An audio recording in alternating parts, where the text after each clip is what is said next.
결혼 피난처. 올해 30살 된 정희는 중소기업 사무직 근무자다. 수도권에 있는 4년제 대학을 졸업한 이후 아르바이트와 여러 직장을 경험하다 현재 직장에 취업한 지 1년이 조금 넘었다. 그럼에도 회사의 자본금, 경영 상황, 업무 내용을 아직 파악하진 못했다. 대신 영업팀의 박대리와 공장의 천주임이 결혼을 전제로 동거 생활을 한다는 것, 직원들의 제사, 직원들 가족의 생일, 경조사 등은 본인보다 정확하게 알고 있다.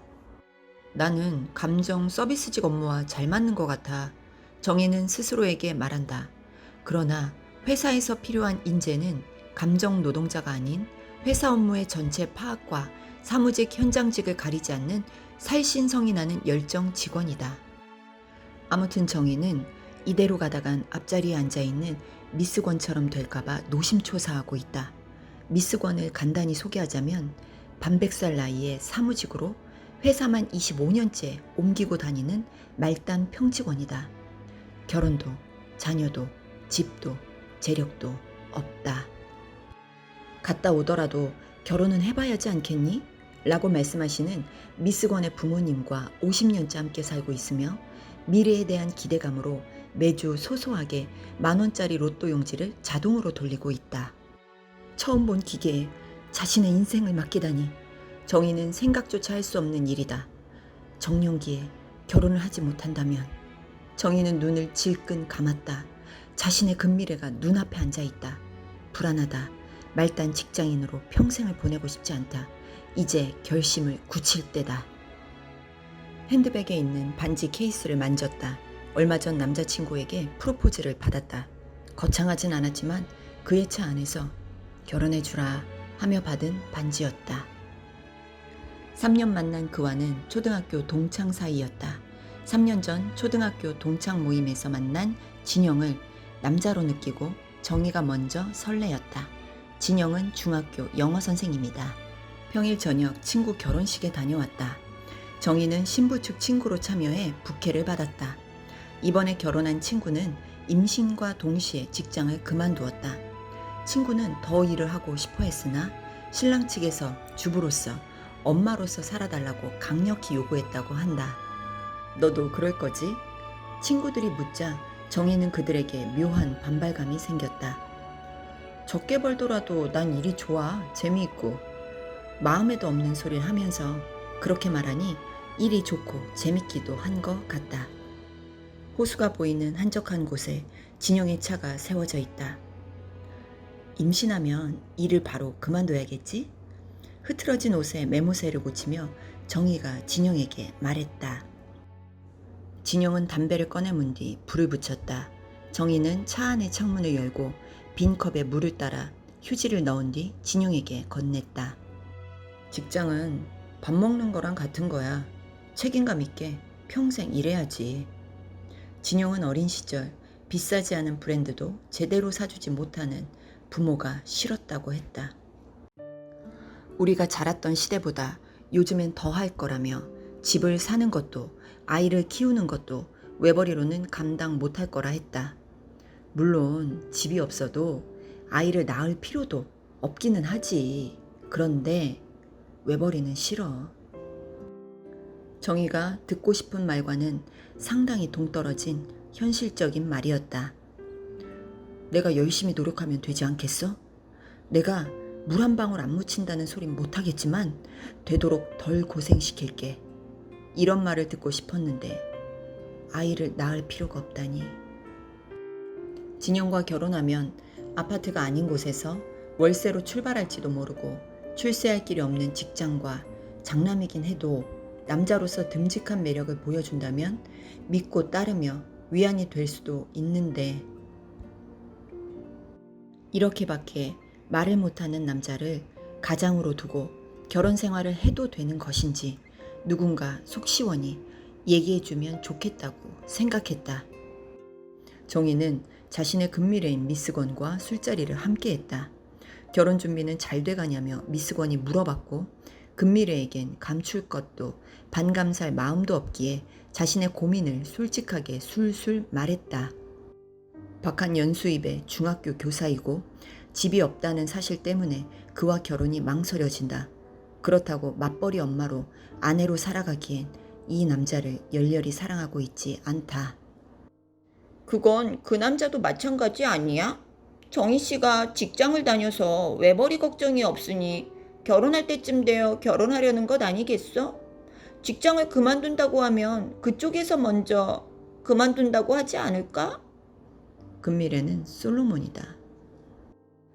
정희는 결혼하고 싶지 않은 핑계를 자신이 만들고 싶지 않다는 걸 깨달았다. 그렇게 생각하니 보이지 않던 것들이 보이기 시작했다. 늘 반반씩, 어쩔 땐 그 이상도 냈던 데이트 비용. 밤에 정희를 보러 올 때면 때맞춰 앵꼬가 난 진영의 차에 기름을 넣어줘야 했고, 진영이 영화표를 예매하면 정희는 표보다 비싼 간식을 사야 했고, 숙박시설을 이용할 때 진영의 카드로 결제하면 정희는 현금으로 반을 줘야 했다. 이것저것 공과금이 나가는 월말이면 서로 만나지 않거나 전화통화만 간단히 했다. 일부러 보고 싶어 만나러 오는 경우는 앵꼬가 난 진영의 차에 기름을 넣어줘야 할 때 뿐이었다. 정희는 결국 이런 태도에 지친 거라 위로했다. 그리고 진영에게 솔직히 자신의 결혼관을 말하기로 했다. 진영의 반응은 둘 중 하나일 거다. 이별이거나 시간을 달라고 하거나 비장한 마음으로 분위기 좋은 레스토랑에서 만나자고 하니 진영은 어차피 뱃속에 들어가면 같은데 그럴 필요 있느냐며 차에서 보자고 했다. 몇 개월 전부터 잠자리뿐 아니라 음식을 먹는 것도, 커피를 마시는 것도, 영화를 보는 것도 모두 차 안에서 이루어졌다. 정희는 이를 두고 먹었다, 마셨다, 사랑했다가 아니라 해결했다고 표현했다. 정희를 보자마자 진영은 조수석에 시트를 눕히고 해결하려 하였다. 정희는 진영을 밀치고 할 말이 있다고 말했다. 결혼하면 회사를 퇴직하고 싶어. 바로 임신을 하고 아이를 낳을 거야. 내 꿈은 전업주부야. 진영은 생각할 시간을 달라고 했다. 임신했어? 혹시? 아니라는 정희의 말에 진영의 차는 빠르게 사라졌다. 하루, 이틀, 일주일, 열흘. 진영은 연락이 없다. 그 시간이 길어질수록 정희는 점차 홀가분했다. 그도 정희를 사랑한 게 아니었다. 보름쯤 지난 날 진영에게 연락이 왔다. 둘이 처음 데이트한 한강변에 진영이 차를 세웠다. 한동안 진영은 변명 같은 말들을 쏟아냈다. 세미나가 있었다. 제사가 있었다. 학교에서 학폭으로 문제가 있었다는 둥. 그리고 반지 돌려줘. 기다리고 있었다는 듯 정희는 가방에서 반지를 꺼내줬다. 잘 가. 정희는 최대한 담담하게 말했지만 울 것 같았다. 그때 야, 헤어지길 기다렸냐? 너 양다리 걸치냐? 너 다른 놈 있지? 그놈하고 나하고 저울질한 거지? 이런 경우가 처음인 정희는 몸이 얼어붙었다. 말로만 듣던 데이트 폭력이다. 사람이 지나감과 동시에 정희는 조수석의 차문을 열어 얼른 뛰어내렸다. 모르는 사람 뒤에 매달려 도와달라 소리쳤다. 하나, 둘, 사람들이 모임과 동시에 진영은 별 그지 같은 년 다 보겠네 하며 자동차를 타고 출발했다. 정희는 혼자선 설 수도 없을 만큼 다리가 후들거렸다. 모르는 사람의 기대, 택시까지 타고 집으로 돌아왔다. 진영의 차에 핸드백을 두고 내렸다. 어차피 가방도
정희는 다짐했다.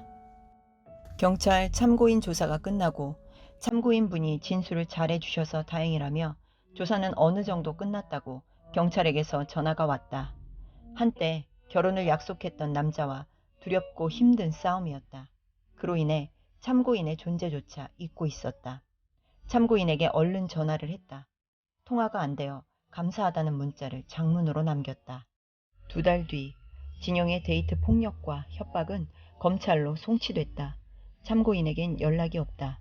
감사하다고 맨입으로 넘어갈 순 없어 10만 원을 참고인의 계좌로 입금했다. 지하철역에서부터 정혜가 전력 질주를 한다. 멀리 장어집이 보인다. 핸드폰을 거울로 삼아 대충 머리를 쓱쓱 매만지고 장어집으로 들어간다. 주위를 둘러봐도 혼자 앉아있는 남자는 보이질 않는다. 검정 자켓 입고 창가 쪽에 앉아있어요.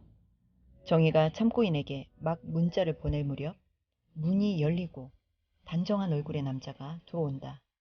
정희를 곧장 알아본 남자는 성큼성큼 테이블로 다가왔다. 10만 원을 계좌로 입금한 저녁에 참고인에게 1시간 뒤 연락이 왔다. 돈을 돌려주겠다는 거였다.